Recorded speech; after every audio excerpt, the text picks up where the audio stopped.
તો મોટા સમાચાર સામે આવી રહ્યા છે। બનાસકાંઠાના વિભાજનના ભૂગોળથી સાંસદ નારાજ છે। જી હા, પાટણના સાંસદ ભરતસિંહ ડાભીએ મુખ્યમંત્રીને પત્ર લખ્યો છે। કાંકરેજ તાલુકાને બનાસકાંઠામાં રાખવા માટે માંગ કરી છે। કાંકરેજને વાવ થરાદ જિલ્લામાંથી હટાવવા માટે માંગ કરી છે। રાજકીય નેતાઓ પણ એક સૂરમાં જોવા મળ્યા છે અને હવે કાંકરેજ તાલુકાને બનાસકાંઠામાં રાખવા માટે જે માંગ ઉઠી છે, લોકો માંગ કરી રહ્યા છે। આ તરફ ધારાસભ્યે પણ પત્ર લખ્યો છે।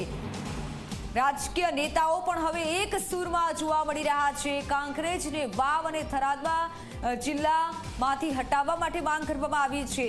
બનાસકાંઠાના વિભાજનના ભૂગોળથી સાંસદે પત્ર લખ્યો છે। સાંસદ નારાજ છે। પાટણના સાંસદ ભરતસિંહ ડાભીએ મુખ્યમંત્રીને પત્ર લખ્યો છે। આ પત્રમાં રજૂઆત કરવામાં આવી છે। કાંકરેજ તાલુકાને બનાસકાંઠામાં જ રાખવાની માંગ કરવામાં આવી છે। બીજી તરફ કાંકરેજની જનતા પણ આજે વિરોધ નોંધાવ્યો છે।